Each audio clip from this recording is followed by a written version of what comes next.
예, 말씀 같이 보도록 하겠습니다.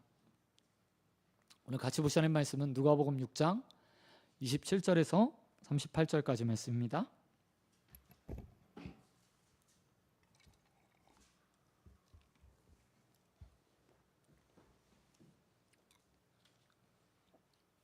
누가복음 6장 27절에서 38절까지 말씀 다 찾으신 줄 알고 한 절씩 교독하겠습니다.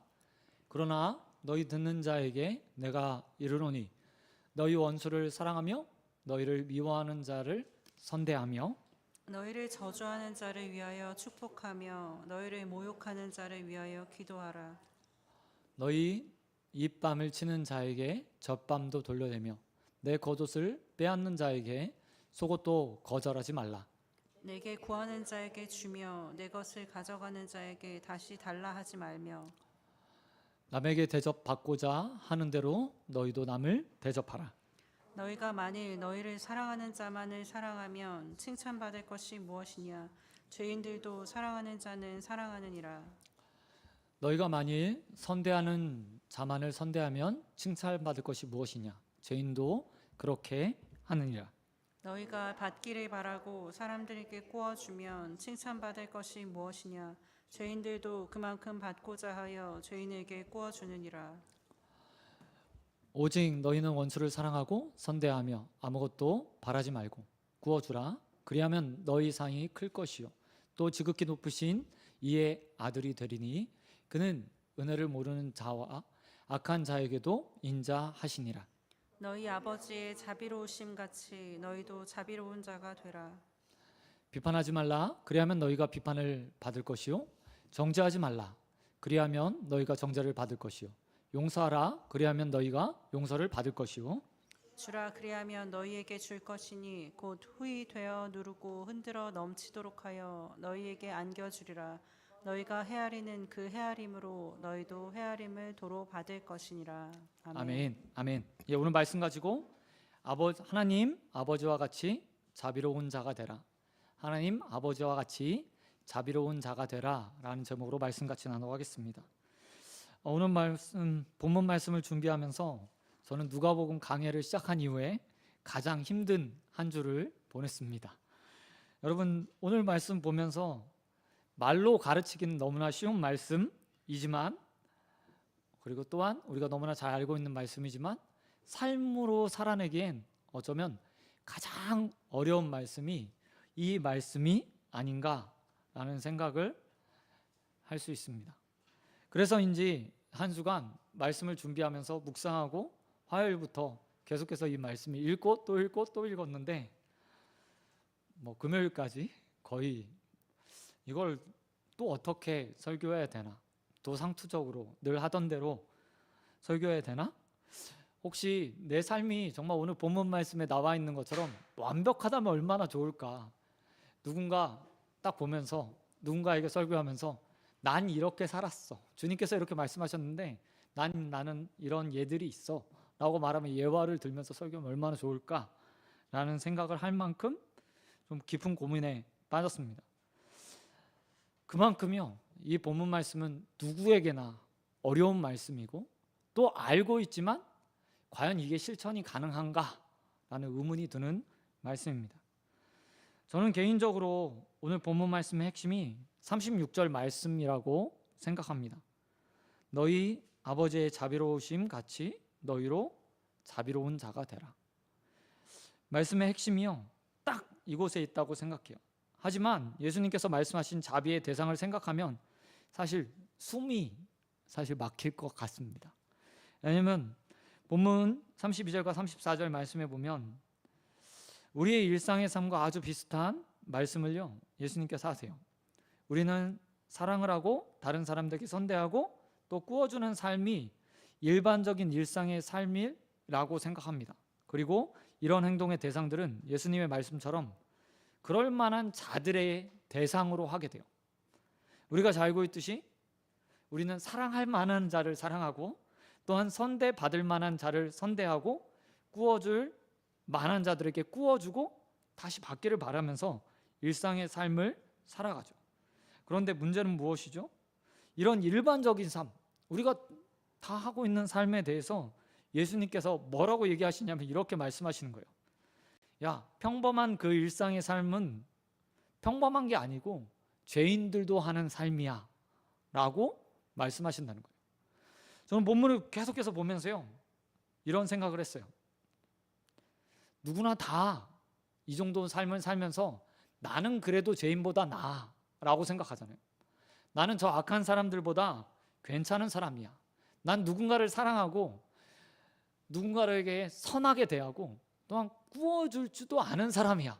그런데 예수님은 그런 삶을 뭐라고 얘기했다고요? 야, 죄인도 그 정도는 살아 라고 말하며 마치 우리의 삶을 폄하하시는 것처럼 그렇게 말하는 거예요. TV 방송 사건을 보면서 우리는 혀를 차면서 이런저런 비판을 합니다. 마치 그런 사람들과 우리는 참 거리가 있을 거라고 생각해요.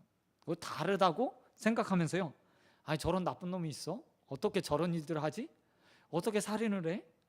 어떻게 저런 범죄들 저지를 수 있지? 라고 생각하면서 나는 그래도 좀 괜찮은 사람, 저 사람보다 나은 사람이라고 생각하면서 사는 것이요, 일반적인 우리가 사는 삶의 형태. 그런데 주님은 그렇게 말씀하시지 않는 거예요. 그럼 평범한 삶은 죄인들의 삶도 똑같아. 그래서 이 예수님의 말씀을 생각하면서 저는 한동안 이 예수님의 말씀에 동의할 수 없다. 어떻게 내가 죄인과 같아? 내가 저 악한 사람들보다 조금 더 낫지. 내가 요즘에 자녀 버리는 사람 엄청 많잖아요. 그 사람들보다 훨씬 나은 삶을 살고 있지. 그래도 나는 내 자식 키우고 있고 먹이고 있고 필요에 따라서 채워주고 있고 가끔 혼은 내지만 그래도 사랑하는 마음으로 혼을 내고 있잖아 라고 생각했어요. 그런데 그렇게 자녀를 버리는 사람도요, 생각해보면 그 자녀를 낳기 위해서 누군가를 사랑했던 사람인 거예요. 그 사람의 일생 가운데 한 번도 그런 범죄를 저질렀던 사람이 누군가를 사랑해 본 적이 없었을까요? 아니요, 그렇지 않다는 거죠.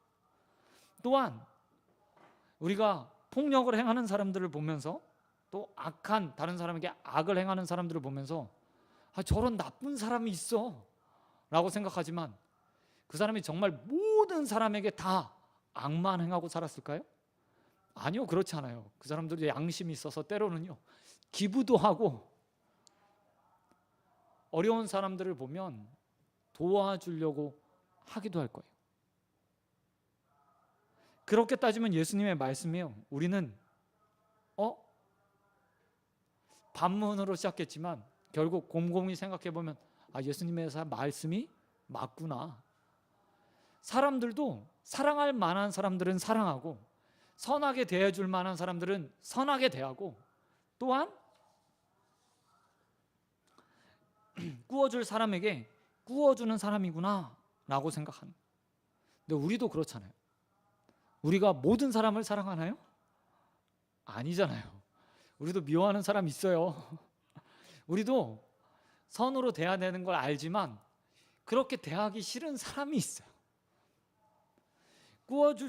구워줄 만한 여력이 있지만 그 사람이 너무 미워서 구워주기 싫은 사람도 존재해요.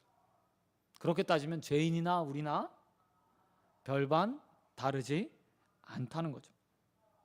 그리고 우리는 예수님 앞에서 우리가 옳다고 예수님이 틀렸다고 생각하지만 찜찜한 마음을요 그대로 가지고 이 말씀을 받을 수밖에 없는 거예요.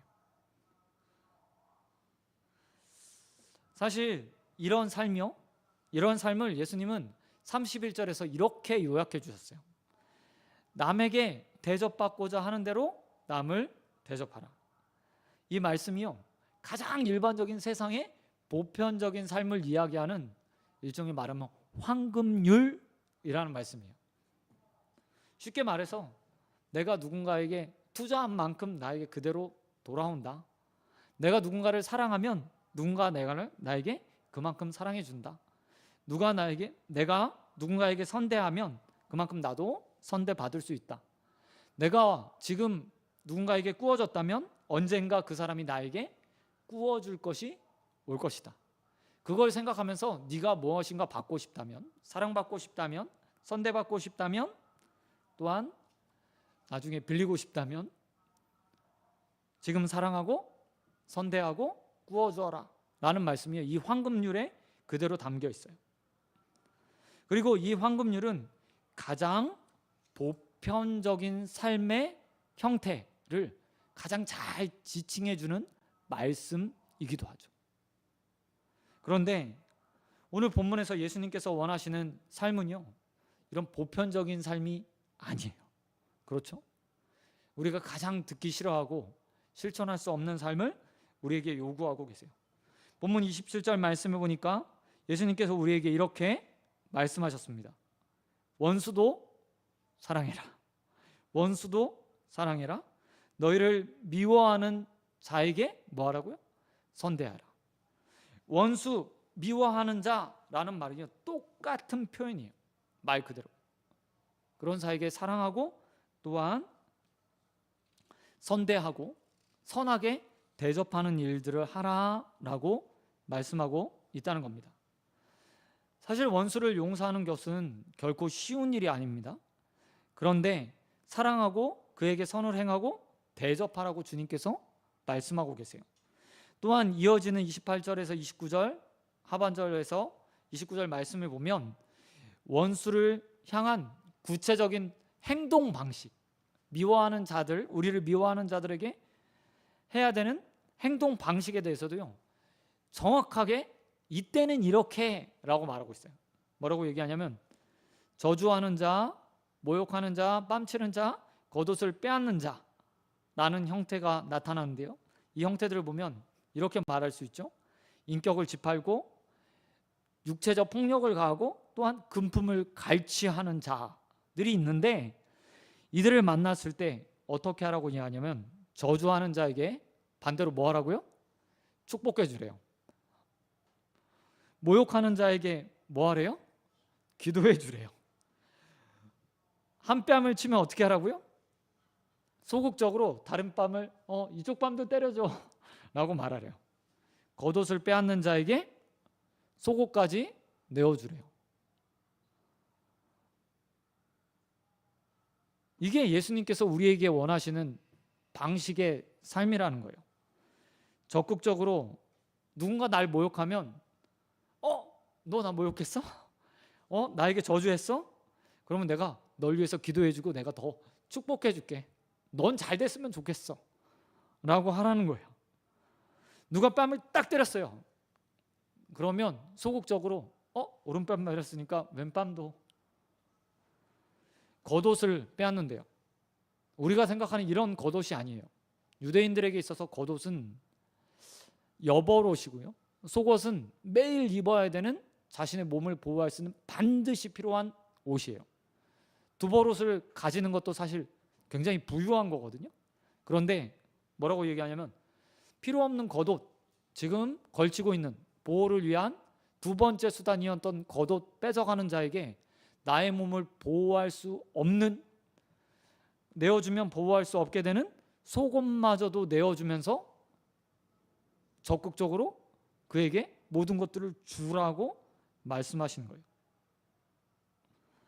여기서 더 나아가서 예수님은 뭐라고 말씀하시냐면 내게 구하는 자에게 줘라. 그런데 뭐 하래요? 줬으면 다시 받을 생각은 하지 마라.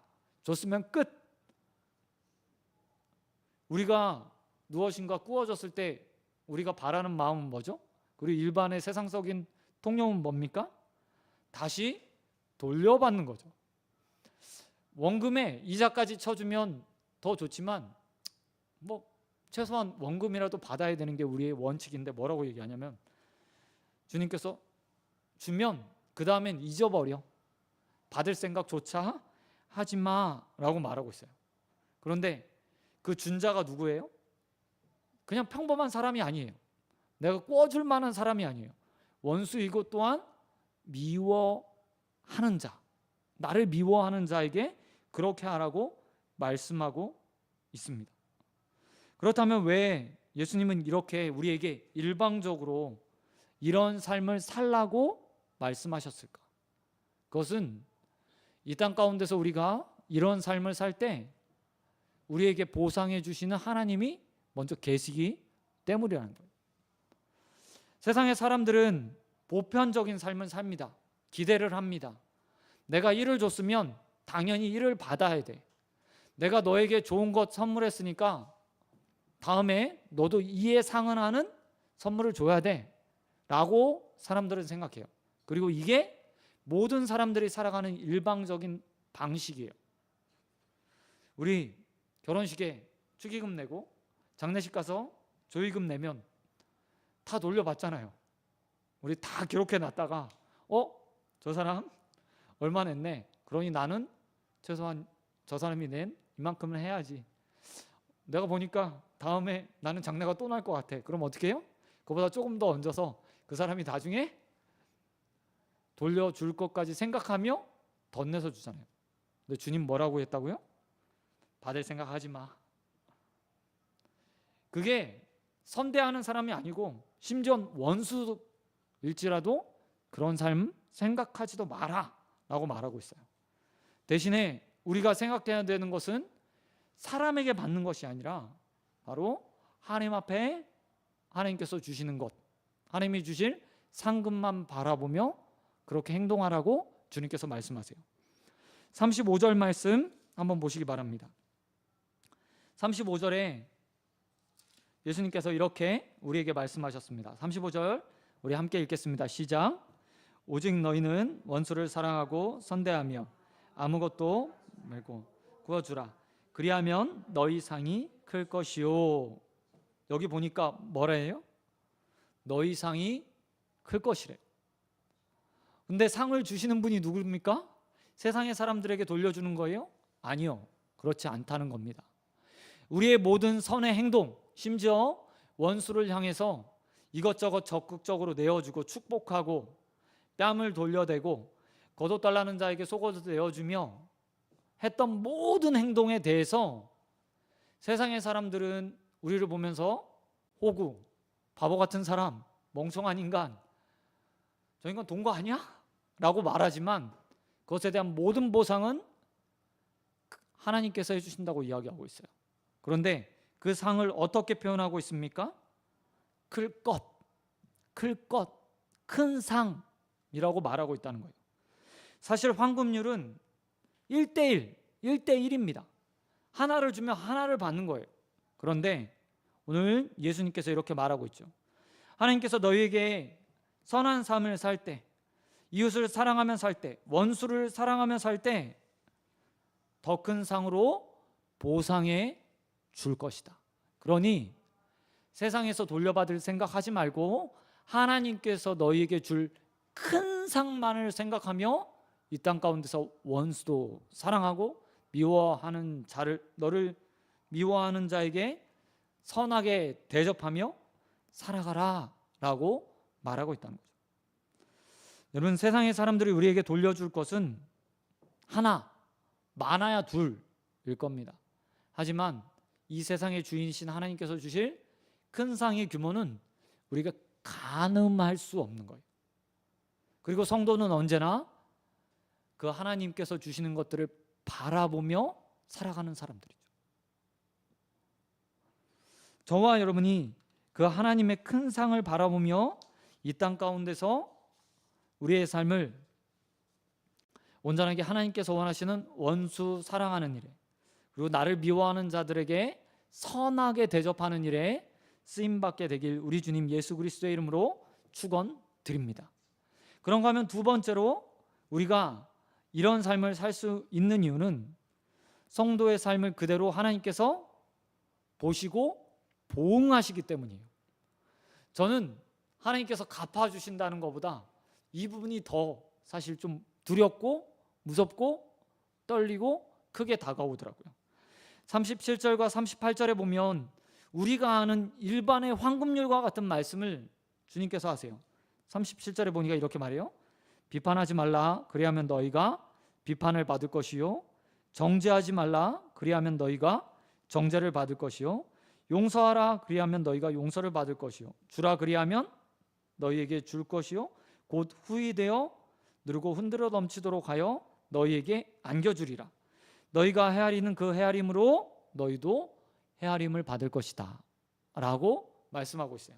그런데 문제는 이 비판의 대상, 우리를 다시 비판하게 할 대상이 누군지 우리는 곰곰이 생각해 봐야 돼요.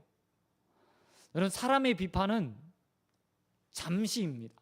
잠깐입니다. 그리고 우리가 죽으면 다 끝나는 거예요. 그렇죠? 사람이 우리를 정죄한다. 너 왜 그 행동 잘못했어? 라고 말하면 그 행동을 고치면 그 정죄는 끝나게 돼요. 그런데 여기서 말하는 비판하지 말라. 그러면 너희가 비판받을 것이다 라고 말했을 때 그 비판의 대상은 누구입니까? 비판을 하시는 분은 누구이죠? 바로 하나님이시라는 거예요. 하나님이요. 우리가 누군가를 보면서 너 나쁜 사람, 너 악한 인간, 그래서 난 너에게 무엇인가 줄 수 없어 라고 비판하고 정죄하고 누군가에게 꾸어주지 않았어요. 그러면 우린 세상에서 그 사람이 나에게 그렇게 안 하겠지, 그 사람이 나를 욕할 수도 있겠네 라고 생각하는 게 아니라 내가 비판한 그 비판을 가지고 하나님이 나를 비판할 수 있겠구나 라는 생각을 가지고 살아야 된다는 거예요. 여러분, 사람의 비판은, 사람이 누군가 나를 비판한다고 생각해 보세요. 그러면 그 사람이 나를 비판할 때 무엇을 비판할까요? 눈에 보이는 행동들 정도겠죠? 어떤 특정한 행동이요. 내가 만약에 길을 가다가 무단횡단을 했어요. 그러면 다른 사람들을 보면서 저 사람 뭐 하는 거야? 무단횡단하네? 라고 비판할지 몰라요. 그런데 하나님의 비판은 다르죠.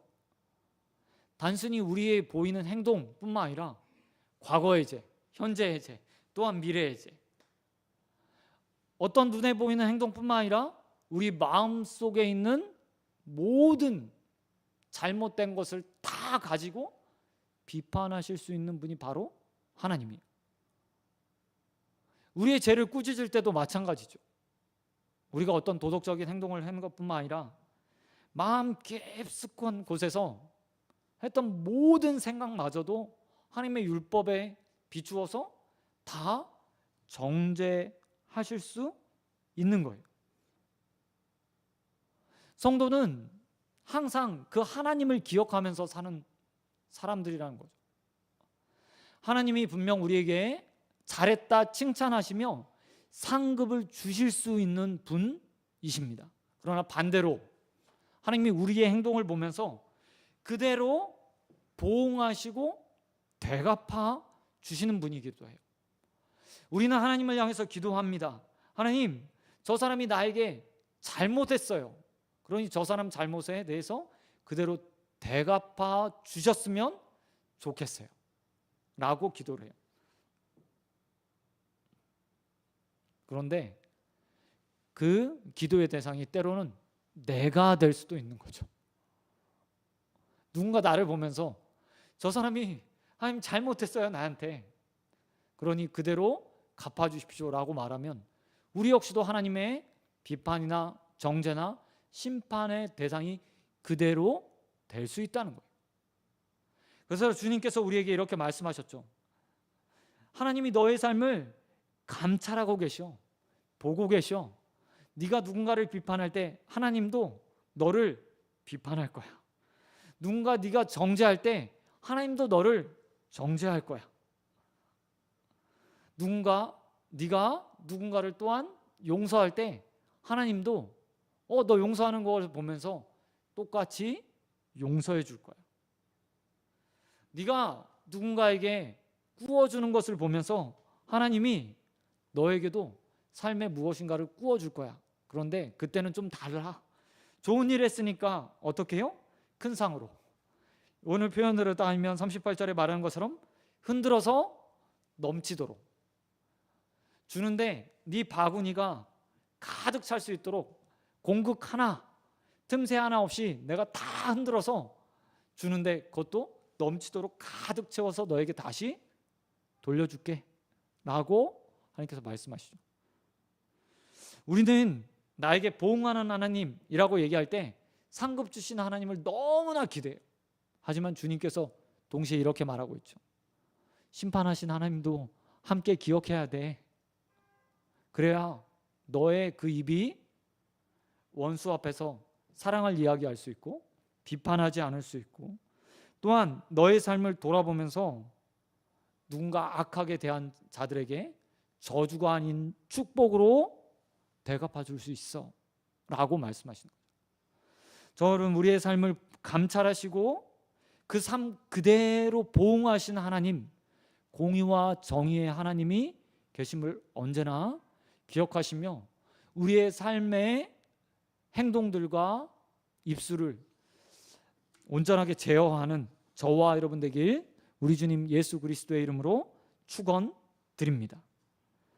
여러분, 그러나 이것보다 우리가 더 원수를 사랑해야 되는 강력한 동기가 있음을 우리 주님께서는 말씀하고 계십니다. 상급받는 거 좋아요. 또한 심판하실 하나님 계시기에 두려움으로 우리의 삶을 점검하며 사는 것 좋아요. 그러나 예수님은 그보다 더 앞서 우리가 선하게 이 땅에서 원수마저도 사랑하며 나를 미워하는 자를 선대해야 되는 이유가 있다고 말씀하고 있어요. 그것은 다른 것이 아니라 우리에게 하나님이 계시기 때문이라는 거예요. 근데 그 하나님이 어떤 하나님이라고 소개하고 있습니까? 자비로우신 하나님이라고 이야기하고 있어요. 35절 하반절과 36절 말씀해 보면 하나님께서 어떤 분이신지에 대해서 예수님께서 우리에게 소개해 주고 있습니다. 35절에 보면 이렇게 말씀하고 계시죠. 그는 은혜를 모르는 자와 악한 자에게도 인자하시는 분, 인애하시는 분, 사랑이 넘치시는 분이다. 뿐만 아니라 그 하나님은 자비로우심을 가지고 계신 분이다 라고 우리에게 말하고 있어요. 그리고 예수님은 우리에게 36절에서 이렇게 말씀하시죠. 그 자비로우신 하나님 같이 너희도 자비로운 자가 되어야 한다 라고 말하고 있다는 거예요. 그런데 그 자비로우신 하나님을 예수님께서 우리에게 하나님이라고 말하지 않고 뭐라고 부르고 있습니까? 아버지라고 부르고 있다는 거예요. 아버지. 예수님이 하나님은 자비로우신 분이야. 하나님은 선하신 분이야. 하나님은 인애가 넘치셔서 악인에게도 사랑을 베푸시는 분이야 라고 말하는 게 아니라 우리에게 그 하나님을 이렇게 표현하고 있어요. 너희 아버지시다. 아버지시다 라고 표현하고 있다는 거죠. 여러분, 하나님에게 진정한 아들은 지금 말씀하고 계신 독생자 예수 그리스도 한 분밖에 없습니다. 그게 사실이죠. 그런데 예수님이 믿는 자들에게 이렇게 말하고 있어요. 그 하나님이 너희 아버지라니까. 그러니까 너도 하나님처럼 자비로워. 우리가 어떻게 하나님의 자녀가 되었죠? 우리가 원수 되었을 때, 우리가 죄인 되었을 때 하나님 앞에서 악인으로 살면서 우리가 하나님과 멀어졌을 때 예수 그리스도의 십자가를 통해서 한없는 은혜와 자비를 가지고 우리가 하나님의 자녀가 되었어요. 35절에서 말씀하시는 은혜를 모르는 자와 악한 자는 지금 안 믿는, 그리고 우리에게 악하게 대하는 자가 아니라요, 과거의 우리의 모습이에요. 그죠? 그런 우리에게 하나님께서 먼저 예수 그리스도를 통해서, 예수 그리스도의 십자가 은혜를 통해 우리 하나님 자녀 되게 해주신 거예요. 그리고 우리는 그 가운데서 이제 하나님을 아버지라 부르며 살아가요. 그런 우리에게 주님께서 이렇게 말씀하시는 거죠. 그 아버지처럼 너희도 좀 자비로운 자가 되어주면 안 되겠니?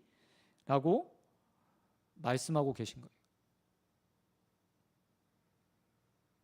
사실 우리는 마치 개구리 올챙이 시절 기억 못한다는 말처럼 살아가는 사람들이에요. 하나님 믿고 있어서 앞에 처음 말했던 것처럼 나는 그래도 뉴스에 나오는 사람들보다, 저 세상의 사람들보다 조금 더 괜찮은 사람이야 라고 생각하면서 함부로 입을 놀려서 비판하고 정죄해요. 그런데 오늘 하나님께서 예수님께서 우리에게 이렇게 말씀하시는 거예요. 너도 한때는 은혜를 모르는 자였어. 악한 자였어. 그런 너를 내가 지금 자녀 삼아줬잖아. 그러니 이제 올챙이 시절 좀 생각하면서 살아주지 않을래? 라고 말씀하고 있는 거죠. 뿐만 아니라 저는 이 아버지라는 표현에서요, 이런 생각이 딱 들더라고요. 안타깝게도 저희 딸이 몰빵했잖아요, 유전자를. 저를 딱 닮았어요. 자녀라는 말 안에는 안타깝게도 부모의 유전자를 가지고 있다? 과학적으로 따지면 이런 의미가 담겨 있어요. 근데 예수님께서도 일부러 딱 그런 생각을 가질 수 있도록 우리에게 아버지라는 표현을 쓰고 계신 거예요. 너희 아버지의 자비로우심 같이 너희도 자비로운 자가 되어야 한다. 하나님의 자녀된 너희, 하나님의 성품을 그대로 빼닮은 자가 되어야 된다. 그게 자녀야. 그게 자녀됐다는 증거야 라는 거죠. 옛날 소설에 발가락도 닮았다. 최소한 누구누구의 자녀로 태어나면 닮은 구석 하나라도 이씨 태어나는 거예요. 그리고 오늘 주님께서 우리에게 말씀하시죠. 다른 건 모르겠어. 너의 삶이 어떤지 모르겠는데 하나님의 자비로우심은 닮아야지. 이 땅에 살아가면서 세상이 말하는 황금률, 일 주면 일 받아야지, 일 받고 일 주는 것 당연한 삶이지, 모두가 말하는 그런 삶이 아니라 그 차원을 뛰어넘어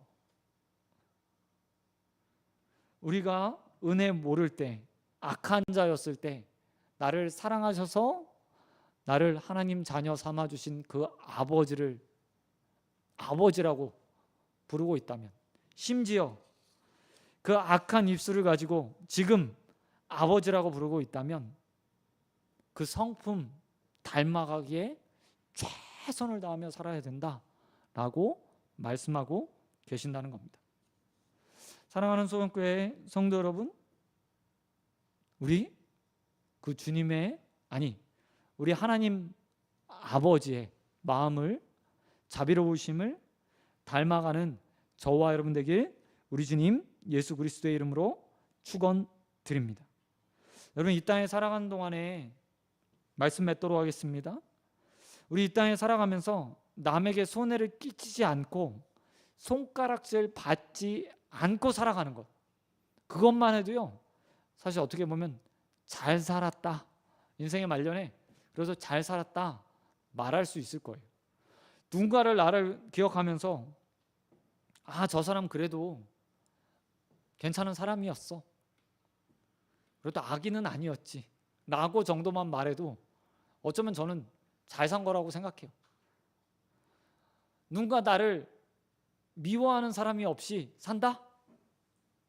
그것만 해도 괜찮은 삶이라고 생각해요. 하지만 그런 삶을 추구하고 있는 우리에게 주님께서 오늘 이렇게 말씀하고 계세요.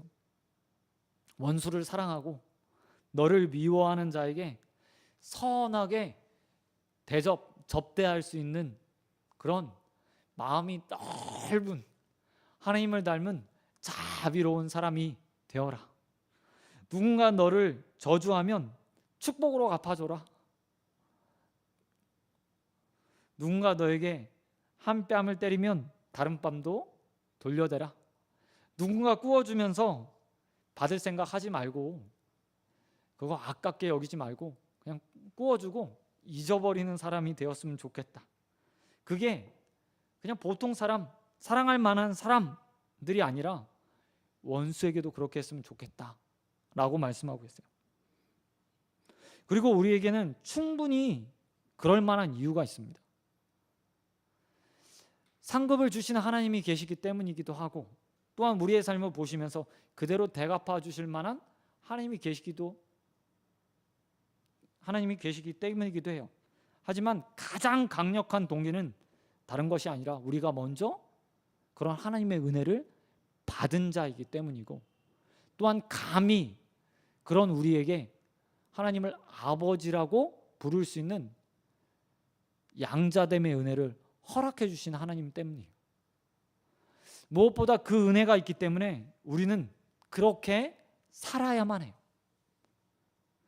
저와 여러분이 다른 것보다 이 하나님의 은혜들을 기억하면서 사는 자들이 되었으면 좋겠어요. 내가 어떻게 구원받았지? 내가 어떻게 이 자리에 앉아서 하나님을 예배하지? 내가 어떻게 감히 하나님을 아버지라고 부를 수 있게 되었지? 라고 매일매일 기억하며 산다면 우리에게 용서 못할 자는 없죠. 용서 못할 자는 없을 거예요. 저와 여러분이 다음 한 주간 그렇게 우리에게 은혜 베풀어 주시고, 우리가 은혜 받을 수 없을 때, 악한 자로 살 때 우리를 구원해 주신 하나님의 그 사랑이 우리 안에 가득 채워져 있음을 믿고, 다음 한 주간 어디를 가든 누구를 만나든 어떤 악한 사람을 만나든 그 사람 앞에서 축복해 주고 사랑해 주고 선하게 대접할 수 있는 자들이 되어지길 우리 주님 예수 그리스도의 이름으로 축원드립니다. 아멘. 이 시간 잠시 기도하도록 하겠습니다. 하나님 아버지 감사합니다. 하나님, 우리가 하나님과 원수 되었을 때 우리에게 은혜를 허락해 주시고, 그 가운데 예수 그리스도의 은혜로 하나님 자녀 되게 하신 하나님 너무나 감사드립니다. 오늘 일평생 그 은혜를 기억하며 사는 자들 되게 하여 주시옵시고, 그 은혜 가운데서 우리가 하나님을 아버지라 부를 수 있게 되었음을 기억하며 하나님을 닮아가는 인생들 될 수 있도록 은혜 베풀어 주시옵소서. 지금은 연약하고 나약하고 아주 작아서 하나님을 조금밖에 닮지 못했습니다.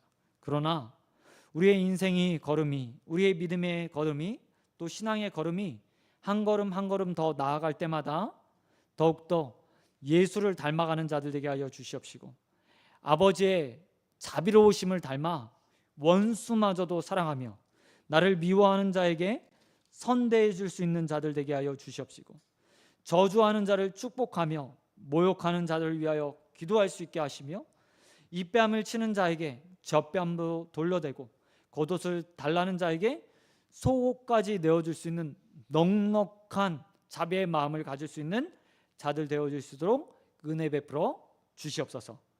모든 믿사오며 우리에게 하나님 자녀 권세 허락하신 우리 주님 예수 그리스도의 이름으로 기도드립니다. 이제는 우리 주 예수 그리스도의 은혜와 한량없는 하나님의 사랑과 성령의 교통하심이, 하나님께서 우리가 원수 되었을 때 하나님의 자녀 삼아주신 것을 믿고 세상에 나가 그 아버지를 닮아 자비의 마음으로 살아가기 원하는 우리 소원교회 성도들과 또 공예배로 하나님 앞에 나와 예배드리는 모든 자들 위해 영원토록 함께 있을